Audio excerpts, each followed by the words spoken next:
Dan tentunya berkaitan dengan kurban ini, ketika seseorang ingin melakukan ibadah kurban ini, maka dia harus mempunyai ilmu.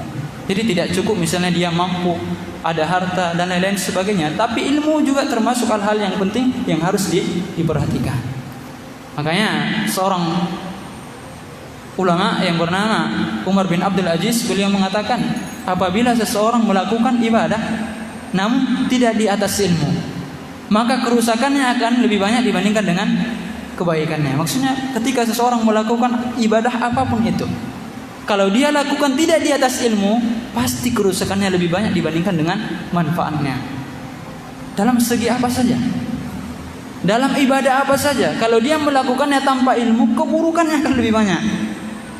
Baik ketika sholat, baik ketika melakukan ibadah-ibadah yang lain, kalau tidak dilakukan di atas ilmu, pasti keburukannya lebih banyak. Maka wajar Imam Bukhari rahimahullah di dalam kitabnya mengatakan babul ilmi qabla al-qawli wal amal.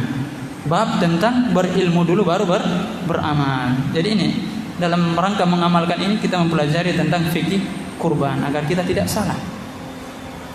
Maka yang perlu diketahui yang pertama adalah, permasalahan yang pertama adalah apa yang dimaksud dengan al-udhiyah. Ada di antara antum yang tahu apa yang dimaksud dengan al-udhiyah? Ini hampir setiap tahun kita nih berjumpa dengan Idul Adha. Bahkan kita terkadang ikut serta. Namun menjadi pertanyaan adalah apa yang dimaksud dengan al-udhiyah? Ada yang bisa menjawab? Antum masih tetap istiqomah di atas ketawaduan. Apa yang dimaksud dengan berkurban? Ada di antara antum yang tahun ini berkurban? Ada ikhwan? Muskilah. Kalau seandainya ada di antara yang berkurban namun tak tahu apa pengertian berkurban, muskilah. Masalah ini. Berarti belum ada ilmunya. Maka kata para ulama yang dimaksud dengan al-udhiyah adalah hiya ma yudhka taqarruban ila Allah Ta'ala fi ayyamin nahar bi syara'iti makhsusah. Jadi yang dimaksud dengan al-udhiyah adalah menyembeli sesuatu untuk mendekatkan diri kepada Allah Subhanahu wa taala pada hari nahar, yaitu pada hari Idul Adha. Ini yang dimaksud dengan al-udhiyah. Jadi menyembeli sesuatu yang didekatkan untuk mendekatkan diri kepada Allah dengan syarat-syarat yang ditentukan. Jadi jangan kita keliru. Mungkin sebagian orang kaya dia anggap bahwasanya berkurban ini hanya sekedar menjalankan, dia ada harta kemudian dia berkurban. Atau misalnya ada sebagian orang dia berkurban agar dikatakan, Masya Allah si fulan berkurban hari ini dengan seekor sapi. Tujuan dia hanya ini saja. Atau tujuan dia, nanti kalau saya tidak berkurban, saya orang yang mampu, malulah sama orang lain. Maka salah orang yang seperti ini. Harus dipahami bagi orang-orang yang berkurban, kurban itu adalah ibadah. Jadi bukan hanya sekedar dia mampu, dia berbangga-bangga di hadapan masyarakatnya kemudian dia berkurban. Yang dimaksud dengan kurban adalah menyembelih sesuatu untuk mendekatkan diri kepada Allah Subhanahu wa taala dengan syarat-syarat yang sudah ditentukan. Jadi ikhwan, berkurban ini ibadah. Jadi harus diniatkan mendekatkan diri kepada Allah Subhanahu wa taala. Adapun orang-orang yang berkurban tujuannya untuk dunia, seperti yang kita jelaskan tadi, mungkin dia malu karena dia orang kaya. Malulah yang enggak berkurban. Maka dia berkurban. Hanya sekedar menjalankan rutinitas seperti ini saja, maka kita katakan dia tidak mendapatkan ganjaran dari Allah Subhanahu wa taala. Maka hendaknya dia niatkan berkurbannya adalah ibadah dalam rangka mendekatkan diri kepada Allah Subhanahu wa taala. Dan ibadah kurban ini adalah ibadah yang sangat agung. Bahkan syariat-syariat umat-umat sebelum kita sudah disyariatkan berkurban. Ini menunjukkan tentang keutamaan berkurban. Jadi bukan hanya umat Nabi Muhammad ada syariat kurban. Umat-umat sebelum Rasulullah sallallahu alaihi wasallam sudah disyariatkan untuk berkurban. Makanya Allah Subhanahu wa taala mengatakan wa likulli ummatin ja'alna mansakan liyadhkuru ismallahi ala ma razaqahum min bahimatil an'am. Jadi setiap umat itu kata Allah Subhanahu wa taala kami syariatkan kepada mereka untuk berkurban. Jadi di sini dikatakan setiap umat Bukan hanya umat Nabi Muhammad disyariatkan untuk berkurban, agar mereka menyebut nama Allah Subhanahu wa taala atas apa yang Allah berikan kepada mereka dari binatang-binatang ternak. Jadi harus dipahami ikhwan, syariat kurban bukan hanya ada pada syariat Nabi Muhammad sallallahu alaihi wasallam. Bahkan umat-umat sebelum Nabi Muhammad disyariatkan berkurban. Makanya Nabi Ibrahim diperintahkan untuk menyembelih anaknya Ismail. Menunjukkan kepada kita bahwasanya syariat kurban adalah syariat yang sangat agung di sisi Allah Subhanahu wa ta'ala. Bahkan di antara dalilnya juga Allah Subhanahu wa ta'ala mengatakan, "Fashalli li rabbika wanhar." Maka lakukanlah salat kemudian berkurbanlah. Bahkan Rasulullah sallallahu alaihi wasallam di dalam hadis yang datang dari Anas bin Malik, Rasulullah sallallahu alaihi wasallam mengatakan, Anas bin Malik mengatakan, "Dohan Nabi sallallahu alaihi wasallam bikabashain." Jadi Rasulullah sallallahu alaihi wasallam suatu ketika menyembelih kibas. Yang dimaksud dengan kibas adalah domba betina. Menyembelih dua domba betina kibas.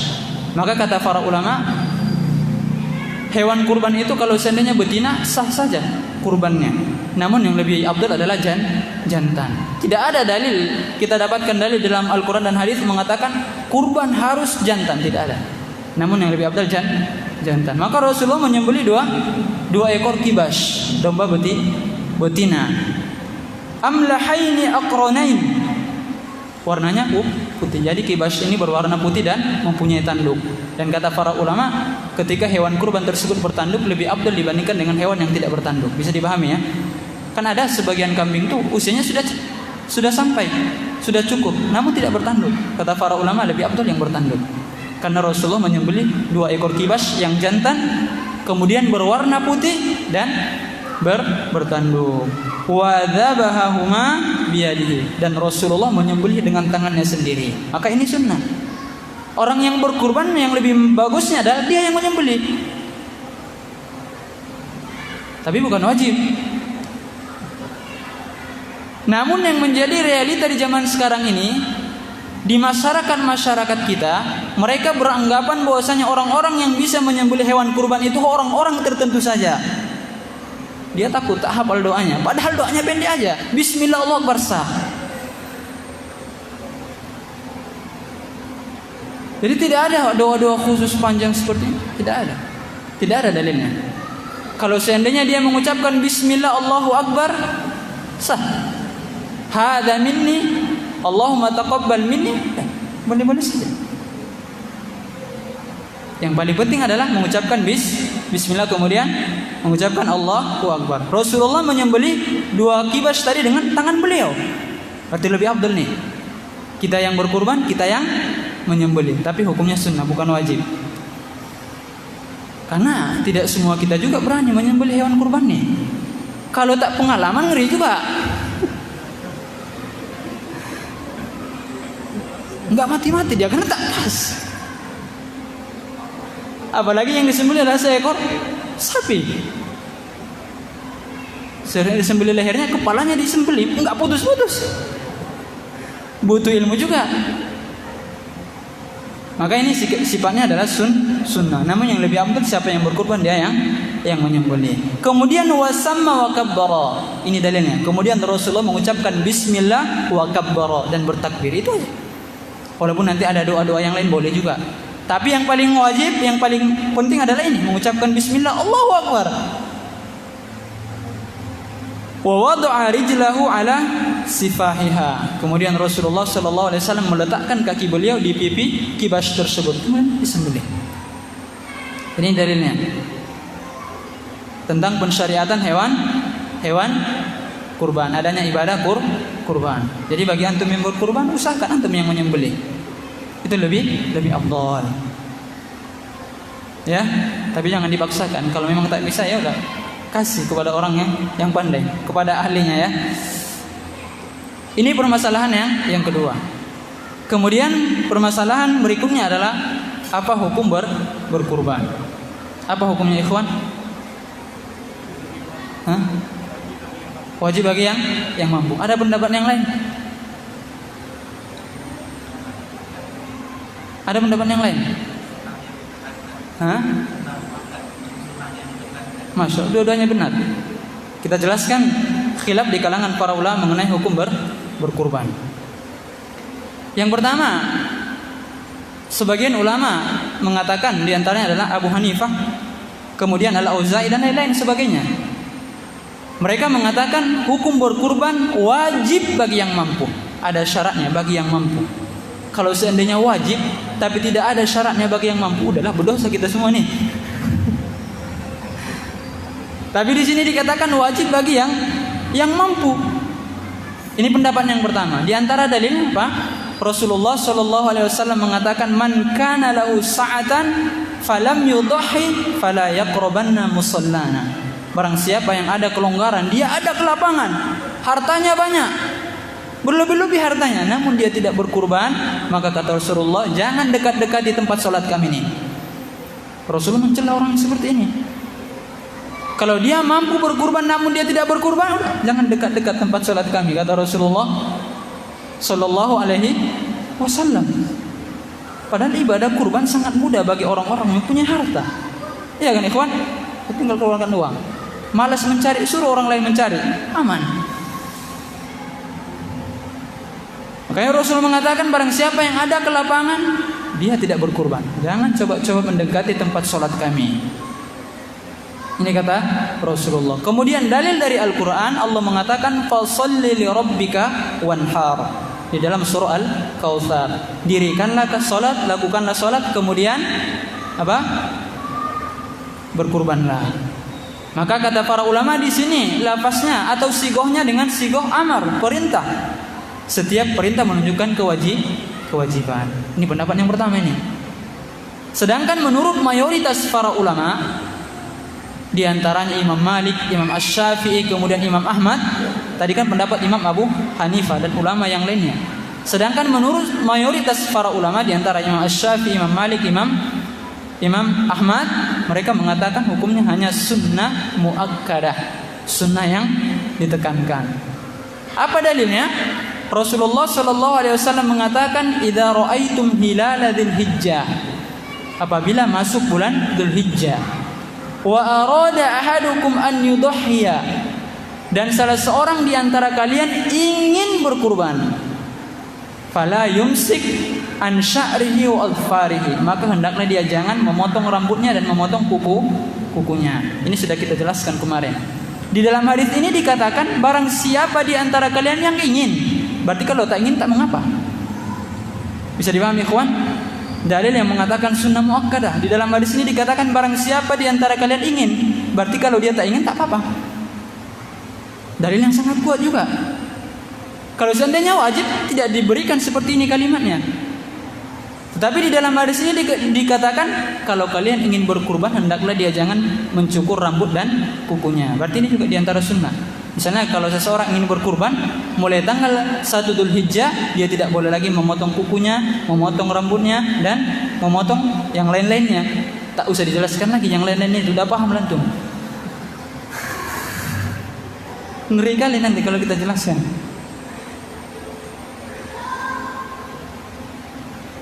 Bisa dipahami ya? Ini dalilnya sunnah muakkadah. Ini pendapat mayoritas para ulama. Kemudian dalil yang menguatkannya juga bahwasanya pernah Abu Bakar dan Umar bin Khattab tidak berkurban, padahal mereka sahabat yang mampu. Namun Abu Bakar dan Umar meninggalkan berkurban, dikhawatirkan akan dianggap orang lain sebagai perkara yang wajib. Dan Rasulullah Shallallahu Alaihi Wasallam mengatakan, apabila kalian mengikuti Abu Bakrin wa Umar, yarshudun. Kalau kalian ikuti Abu Bakar dan Umar, kalian akan mendapatkan petunjuk. Ya kan? Karena ada hadis, alaikum bisunnati wa sunnatil khulafa'ir rasyidin al-mahdiyyin. Hendaklah kalian memegang sunnahku dan sunnah khulafa'ur rasyidin. Di antara khulafa'ur rasyidin adalah Abu Bakar dan Umar. Bahkan di dalam hadis ini dikhususkan lagi, kalau kalian ikuti Abu Bakar dan Umar, kalian akan mendapatkan petunjuk. Ternyata pernah Abu Bakar dan Umar tidak berkurban, padahal mereka mampu. Lalu Ustaz, mana pendapat yang kuat nih? Ini yang penting. Kalau tadi itu ya hanya sekedar tambahan ilmu aja sama antum. Yang penting yang mana ya nih Ustaz? Pendapat yang lebih aman adalah kalau kita mampu ya udah berkurban aja lah. Walaupun memang pendapat mayoritas para ulama hukumnya sunnah muakkadah saja. Tapi pendapat yang lebih hati-hati adalah kalau kita mampu ya udah berkurban. Walaupun ana tidak mewajibkan sama antum harus pilih yang ini, tapi yang ana lebih sarankan kepada kita semua kalau kita mampu apa salahnya kita berkurban. Ini pendapat yang lebih aman. Ini pendapat yang lebih aman. Jadi kalau mampu kita berkurban. Ini tentang hukum berkurban. Kemudian permasalahan berikutnya adalah tentang ketentuan-ketentuan hewan kurban. Jadi ada ketentuan-ketentuannya. Kata para ulama, yang bisa dijadikan hewan kurban adalah dari bahimatul an'am, dari bahimatil an'am. Artinya hewan ternak. Apa itu ikhwan hewan ternak? Kambing atau domba. Kambing itu sama domba enggak sama, tapi beda-beda tipis saja. Boleh kambing atau domba. Sapi atau kerbau. Sebagian para ulama membolehkan menyamakan sapi dengan kerbau. Kemudian unta. Itu aja, yang lain tak boleh. Makanya kalau salah seorang di antara antum misalnya mau berkurban, aduh Ustaz, ini tinggal 2 hari lagi nih Ustaz. Udah payah mencari kambing nih Ustaz. Apalagi cari sapi, apalagi cari unta. Tak ada ada di belakang padang unta. Ada di belakang padang unta. Tak ada. Sedangkan tinggal 2 hari lagi nih Ustaz. Gimana nih? Ana udah niat kali kurban kata dia misalnya. Ya udah, ana besok ke pasar aja lah. Ana beli ayam seberat kambing misalnya kata dia. Tak sah. Karena kurban harus dari bahimatil an'am. Kambing, sapi dan unta. Tidak boleh dari yang lainnya. Walaupun mungkin lebih berat daripada kambing. Dia beli misalnya ayam lebih berat daripada kambing, tak sah, tak boleh. Karena Allah Subhanahu wa taala mengatakan wa likulli ummatin ja'alna mansakan liyadhkuru ismallah ala ma razaqahum min bahimatil an'am. Dan setiap umat itu sudah kami syariatkan bagi mereka berkurban agar mereka menyebut nama Allah Subhanahu wa taala atas apa yang kami berikan kepada mereka dari hewan-hewan ternak. Jadi kata para ulama yang dimaksud dengan bahimatul an'am itulah dia. Kambing atau domba, kemudian sapi dan kerbau ini hampir-hampir mirip ya. Ya, kemudian unta. Jadi yang itu aja, kalau yang lain tak boleh. Kemudian ketentuan berikutnya adalah hendaklah hewan kurban yang akan kita kurbankan sudah mencapai umurnya. Jadi harus sampai umurnya. Ada aturan-aturannya. Maka kita jelaskan di sini kalau kambing harus 1 tahun lebih. Jadi kalau dia sudah 1 tahun sudah boleh. Kalau kambing harus 1 tahun. Bisa dipahami ikhwan? Minimalnya umurnya 1 tahun. Adapun sapi 2 tahun lebih, 2 tahun. Kemudian unta 5 tahun. Udah teringat gak sama antum? Kambing tadi berapa tahun ikhwan? 1 tahun, masuk ke tahun kedua, ya kan? Kemudian sapi 2 tahun, masuk tahun ketiga. Kemudian unta ini 3 atau 5 ini ya 5 ya. 5. Jadi kalau seandainya dia berkurban dengan kambing belum genap 1 tahun, tak sah kurbannya. Bisa dipahami ya kawan? Dia berkurban dengan kambing namun belum sampai 1 tahun, tak sah kurbannya. Karena ini diantara ketentuan-ketentuan berkurban. Makanya Rasulullah SAW mengatakan la tadbahu illa musinnah. Jangan kalian menyembelih, jangan kalian berkurban kecuali musinnah. Maksudnya adalah sudah mencapai umurnya. Tadi sudah kita jelaskan kambing 1 tahun lebih. Kemudian sapi 2 tahun, sedangkan unta 5 tahun. Seperti itu ikhwan. Kemudian kata Rasulullah illa an ya'suru alaikum fatadbahu jal'atan minad dha'ni. Jadi kalau seandainya kalian kesulitan mendapatkan musinnah, maka boleh bagi kalian berkurban dengan ad-dha'ni. Yang dimaksud dengan ad-dha'nu adalah domba. Adapun kalau domba 6 bulan sudah boleh. Bisa dipahami ikhwan? Kalau kambing tadi kan 1 tahun. Kalau domba 6 bulan sudah bisa. Tapi kayaknya domba jarang dapat ya. Ada nggak di belakang padang domba? Kambing banyak, kayaknya banyak kambing di belakang padang. Jadi kambing 1 tahun. Kalau domba 6 bulan.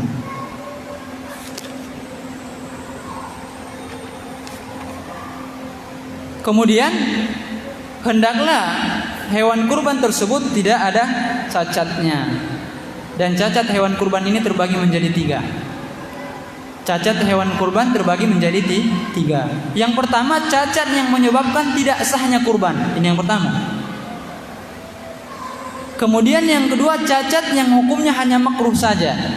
Jadi kalau yang kedua ini, kalau terdapat cacat yang seperti ini hukumnya makruh, namun tetap sah hewan kurbannya. Kemudian yang ketiga, cacat yang tidak memberikan pengaruh apa-apa. Nanti kita jelaskan.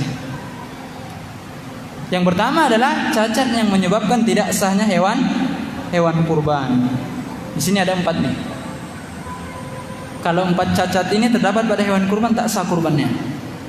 Yang pertama, hewan kurban tersebut buta sebelah. Berarti apalagi buta dua-duanya lebih tidak diterima kan gitu. Buta sebelah. Berarti kalau dua-duanya lebih tidak diterima. Jadi kalau seandainya butanya masih rabun-rabun misalnya, tidak nyata butanya, maka masih boleh. Tapi kalau seandainya sudah nyata buta hewan kurban tersebut, walaupun hanya sebelah saja, tidak sah berkurban dengan hewan yang seperti ini. Nanti kita bacakan dalilnya. Kemudian yang kedua, hewan yang sakit dan kelihatan memang hewan itu sakit.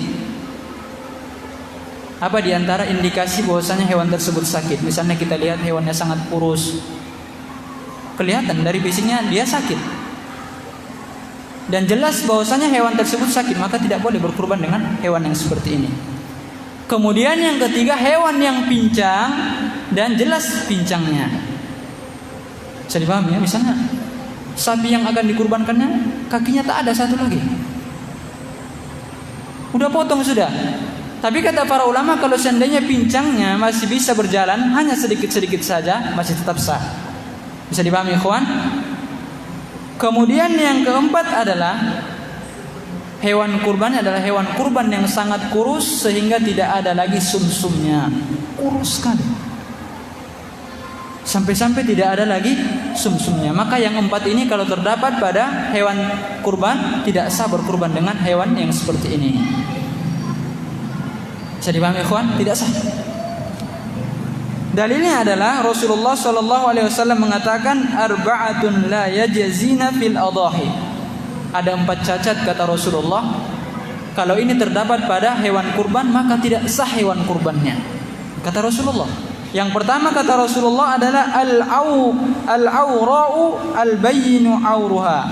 Yang pertama adalah hewan yang apa tadi Anda bilang? Buta sebelah dan butanya jelas. Adapun samar-samar, tapi tak ngerti juga kita kalau dia samar-samar ya kan. Yang ahli lah tentunya kan. Jadi kalau butanya pincang sebelah, maka tidak sah hewan kurbannya. Kemudian yang kedua, wal maridatu al bayyinu marduha. Kemudian hewan kurban yang sakit dan jelas sakitnya. Tadi kita katakan di antara indikasi hewan tersebut sakit, kita lihat tanda-tandanya, kurus, ya kan? Dan tanda-tanda yang lainnya. Kemudian wal arja'u al bayyinu dhal'uha. Kemudian hewan yang pincang dan tampak ketika dia berjalan. Kemudian yang keempat, wal kasiratul lati la tungkid. Dan hewan yang sangat kurus sehingga tidak ada sumsumnya lagi. Masya Allah. Ini cacat yang menyebabkan hewan kurban tidak sah. Kemudian cacat yang menyebabkan hewan kurban hukumnya hanya makruh saja, namun tetap sah, namun makruh. Cacat yang seperti ini contohnya adalah maqtu'atul udhun au juz minhu. Terpotongnya telinga hewan kurban atau sebagian darinya. Karena di telinganya ada cacat sedikit atau hilang sedikit atau hilang semua. Kata para ulama, kalau yang seperti ini kalau dia sedikit maka tidak mengapa. Hukumnya hanya makruh makruh saja. Kemudian yang kedua, maksuratul qarni au aktsaruha. Tanduknya pecah misalnya. Tanduknya kan bisa jadi pecah. Tanduknya pecah. Maka tanduk hewan kurban yang pecah masih tetap sah untuk berkurban. Yang tidak sah yang kita jelaskan tadi, ada 4 tadi kan? Harus antum hafal itu. Adapun yang kedua ini kalau terdapat pada hewan kurban, hukumnya hanya makruh saja. Kemudian cacat yang tidak memberikan pengaruh apa-apa selain dari yang kita sebutkan tadi. Bisa dipahami ikhwan? Kaum muslimin wal muslimat rahimani wa rahimakumullah. Selamat waktunya. Selamat. Lalu hewan kurban yang seperti apa yang paling disukai? Jadi kalau kita ingin berkurban, hewan kurban yang seperti ini yang harus kita cari. Yang pertama adalah hewan kurban yang paling disukai adalah hewan kurban yang gemuk dan sempurna. Jadi kita cari hewan kurban yang paling gemuk, yang sehat. Namanya kita beribadah kepada Allah Subhanahu wa taala, jangan tanggung-tanggung. Iya kan? Udah kita cari yang paling gemuk, yang sehat, yang sempurna fisiknya. Apalagi bagi orang-orang yang mempunyai kelebihan harta. Jangan misalnya cari yang murah aja lah, biar nggak banyak duit yang keluar kata dia. Masa beribadah kepada Allah mikir-mikir perhitungan? Cukuplah antum perhitungan sama istri antum udah. Cukup perhitungan sama kawan dan lain sebagainya. Sempat beribadah kepada Allah juga perhitungan ini muskilah. Jadi kalau kita ingin berkurban, carilah hewan kurban yang gemuk. Ini yang paling baik. Kemudian kata Rasulullah Shallallahu Alaihi Wasallam, tentunya onta lebih abdul dibandingkan dengan sapi. Bisa dipahami kawan? Dan sapi lebih abdul dibandingkan dengan kambing. Dan kemarin kita jelaskan nih, kalau kambing untuk 1 orang, kalau sapi untuk 7 orang, kemudian unta untuk, masih ingat gantung nih? Masya Allah 10. Namun ini bukan maksudnya 1 kambing 1 orang yang mendapat pahala, bukan itu maksudnya. Maksudnya adalah pengadaannya. Bisa dipahami ikhwan? Berarti kalau 1 ekor kambing pengadaannya 1 orang. Kalau sapi pengadaannya ya 7 orang, bukan berarti pahalanya untuk 7 orang itu aja. Kata Rasulullah Sallallahu Alaihi Wasallam, misalnya 1 orang yang berkurban 1 ekor kambing misalnya, kepala rumah tangga misalnya, dia niatkan untuk seluruh keluarganya, dapat pahalanya semua. Inilah rahmat Allah dan kasih sayang Allah kepada kita. Bisa dipahami ikhwan? Tapi pengadaannya 1 orang. Adapun pahalanya mencakup seluruh keluarga orang yang berkurban tersebut. Bisa dipahami ya? Jadi ini yang dipahami oleh kebanyakan masyarakat kita. Jadi seolah-olah berkurban 1 kambing 1 orang yang dapat pahala. Enggak. Pengadaannya memang 1 kambing 1 orang. Tapi kalau kita niatkan untuk seluruh keluarga kita, dapat pahala mereka. Demikian juga sapi untuk 7 orang. Pengadaannya bukan berarti yang dapat pahala hanya yang 7 ini aja. Tidak. Kalau mereka niatkan untuk keluarga mereka, tetap dapat pahala keluarga mereka. Kemudian unta untuk 7 orang. Apa dalilnya? Apa dalilnya? Rasulullah Shallallahu Alaihi Wasallam mengatakan ketika beliau menyembelih hewan kurban, Rasulullah mengatakan Bismillah Allahu Akbar. Hada anni wa an ummati man lam yudahi. Bayangkan ikhwan. Ini sesembelihan, Bismillah Allahu Akbar, ini sesembelihan dariku dan untuk umatku yang belum berkurban. Insyaallah ya. Inilah rahmat Allah Subhanahu wa taala. Maka di sini kita ulang kembali, karena ilmu ini kalau tak diulang lupa. Bagaimana hukum berkurban untuk orang yang sudah meninggal? Masih teringat antum? Bagaimana perinciannya? Masih teringat kan tuh? Hukum berkurban untuk orang yang meninggal ada 3 keadaan. Yang pertama, seseorang yang berkurban untuk dirinya, kemudian dia sertakan pahalanya kepada keluarganya yang sudah meninggal atau kepada orang yang sudah meninggal, maka pahalanya boleh. Bisa dipahami ikhwan? Misalnya kita berkurban nih, kita niatkan pahalanya untuk keluarga kita yang meninggal, dapat pahala, tidak mengapa. Dalilnya apa? Sebagaimana yang kita bacakan tadi, Rasulullah. Ini bismillah Allahu Akbar, ini dariku dan dari umatku yang belum berkurban. Yang belum berkurban bisa jadi dari yang hidup dan yang mati. Bisa dipahami ikhwan? Ini boleh keadaan yang pertama ini. Kita berkurban untuk diri kita dan kita sertakan pahala untuk orang yang sudah meninggal, boleh. Kemudian keadaan yang kedua, kita berkurban dalam rangka melakukan wasiat orang yang sudah meninggal. Ini juga boleh. Misalnya sebelum dia meninggal dia berwasiat kepada anaknya, besok saya harus dikurbankan ya. Pas dia meninggal, kalau mampu kita kurbankan orang yang meninggal, atas wasiatnya boleh. Yang terjadi khilaf di kalangan para ulama adalah kurban tersebut diniatkan khusus untuk orang yang sudah meninggal. Di sini yang terjadi khilaf di kalangan para ulama. Adapun menurut mazhab Imam Asy-Syafi'i tidak boleh kurban itu untuk orang yang hidup. Tidak boleh dikhususkan kurban tersebut untuk orang yang meninggal. Bisa dibedakan ya. Adapun tadi keadaan yang pertama untuk orang yang hidup dan diikut sertakan pahalanya orang yang meninggal. Keadaan yang ketiga ini dia khususkan ibadah kurban tersebut untuk orang yang sudah meninggal. Maka ini kata Imam Asy-Syafi'i tidak ada tuntunan dari Rasulullah sallallahu alaihi wasallam. Meskipun ada ulama yang mengatakan tetap sampai pahalanya. Allahu a'lam. Jadi kalau dia mengambil pendapat mazhab Asy-Syafi'i berarti tidak boleh karena kurban untuk orang yang hidup. Kalau dikhususkan tidak boleh. Adapun kalau keadaan yang pertama diikut sertakan pahalanya boleh. Maka mana pendapat yang lebih roji? Allah alam. Sama-sama kuat pendapatnya ikhwan. Sama-sama kuat.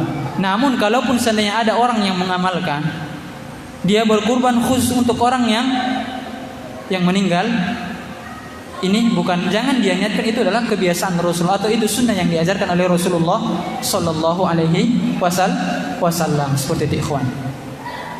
Bisa dipahami ya? Jadi lebih afdal unta, kemudian sapi, kemudian kambing. Seperti itu ikhwan. Kemudian di antara hewan kurban yang disukai adalah hendaklah berwarna putih. Berwarna putih. Lebih afdal berwarna putih. Sebagaimana Rasulullah tadi berkurban dengan 2 kibas. Berwarna putih dan bertanduk. Dan kita jelaskan juga bahwasanya hewan kurban yang bertanduk dengan hewan kurban yang tidak bertanduk lebih afdal yang bertanduk. Bisa dipahami ya? Walaupun tadi secara umur sudah sampai. Misalnya kambing tersebut tadi kita katakan umurnya harus 1 tahun lebih, 1 tahun minimalnya. Tidak semua kambing itu bertanduk. Walaupun umurnya sudah sampai, namun lebih afdal yang bertanduk. Karena Rasulullah tadi menyembelih hewan kurban 2 kibas. Berarti bisa dipahami dari hadis yang kita bacakan tadi, kurban dengan hewan jantan itu lebih afdal dibandingkan dengan betina. Bisa dipahami ya? Kalau betina sah-sah saja, tidak haram. Namun lebih afdal jantan. Namun ini juga diantara kesalahan sebenarnya di sebagian tempat, di sebagian masyarakat kita, mereka beranggapan kalau hewan betina tidak boleh. Tetap boleh, namun yang lebih afdal hewan jantan. Kemudian yang kedua berwarna putih. Kemudian yang ketiga hewan yang bertanduk lebih afdal dibandingkan dengan hewan yang tidak bertanduk.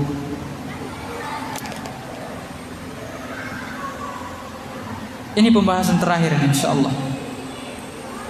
Pembahasan berikutnya adalah tentang kapan dimulai pemotongan hewan kurban ini. Bisa dipahami ikhwan? Sepakat para ulama kalau seandainya hewan kurban disembelih sebelum selesai sholat Idul Adha, maka kita katakan kurbannya hanya sesembelihan untuk dirinya dan keluarganya. Tidak kurban namanya. Makanya Rasulullah sallallahu alaihi wasallam mengatakan man dzabaha qabla an yusalliya falyu'id makanaha ukhra.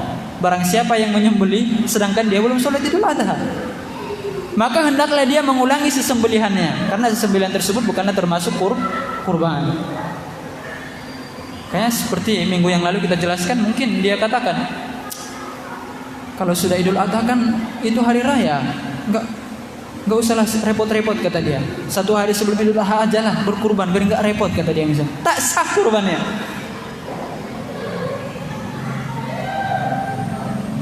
Jadi kalau dia berkurban sebelum sholat, maka kurbannya hanya kurban untuk dirinya aja, menyembelih biasa. Tidak ada bentuk ibadah di dalamnya. Jadi awal waktunya adalah menyembelih itu setelah sholat Idul Adha. Bahkan kata para ulama, kalaupun seandainya sholatnya sudah selesai, sedangkan khutbah belum selesai, sudah sah. Bisa dipahami ikhwan? Yang penting sudah selesai sholat. Kalau seandainya khutbahnya belum selesai, kemudian dia langsung menyembelih hewan kurban, sah. Tapi itu lebih apa? Tunggu aja dulu, khutbah dulu lah baru. Jadi waktu awalnya adalah setelah sholat langsung. Kemudian kapan waktu berakhirnya? Kapan terakhir seseorang diperbolehkan untuk menyembelih hewan kurban? Di sini terjadi khilaf di kalangan para ulama. Pendapat yang pertama mengatakan cukup hari itu saja batas minimalnya. Hari Idul Adha itu saja.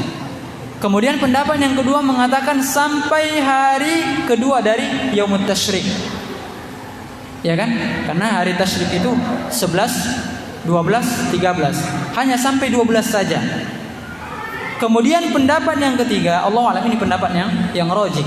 Pendapat yang kuat, akhir seseorang diperbolehkan untuk berkurban adalah hari terakhir dari hari Tasyrik, masih tetap boleh. Bisa dipahami ikhwan? Ini kalau misalnya pada hari pertama tidak memungkinkan, boleh. Hari Tasyrik pertama, hari Tasyrik kedua, atau hari terakhirnya adalah hari Tasyrik ketiga, boleh. Ada dalilnya. Rasulullah sallallahu alaihi wasallam mengatakan, ayyamut tasyrik kulluha dzabhun. Hari-hari tasyrik semua itu adalah sesembelihan. Dalil yang kuat. Dalil yang sangat kuat. Makanya kalau di Batam itu ada yang hari pertama, ada yang pada hari tasyrik. Seperti itu. Tapi kalau di sini kemarin tanya hari pertama kan, boleh saja. Boleh saja. Ikhwati fiddin rahimani wa rahimakumullahu jami'an. Kemudian mungkin pelajaran penting yang harus kita pahami adalah apa yang dibaca ketika kita menyembelih hewan kurban. Karena terutama di tempat saya tinggal itu, masya Allah, orang yang menyembelih hewan kurban itu orang-orang khusus. Seolah-olah orang yang menyembelih hewan kurban tersebut harus orang-orang khusus yang hafal doa panjang dan lain-lain sebagainya. Sehingga kita lihat di sebagian kampung ya, orang-orang yang menyembelih kurban itu dari tahun ke tahun dia aja orangnya. Bahkan dicari-cari kemana-mana dia. Jadi kalau dia masih ada udzur, kita tunggu aja dulu Pak. Nunggu dulu lama, datang dia baru sembelih. Karena sebagian orang beranggapan ada doa yang panjang, ada doa-doa khusus seperti itu. Mungkin seperti itu kan? Makanya dia tak berani sendiri. Padahal sebagaimana yang kita jelaskan tadi, kalau diucapkan Bismillah Allahu Akbar, sah sudah. Maka diantara lafaz yang boleh kita baca adalah, diantaranya adalah Bismillah Allahu Akbar, hadza minka walak. Bisa dipahami, ini diantara doanya boleh. Allahumma taqabbal minni, atau Allahumma taqabbal mi'an fulan, dan lain sebagainya.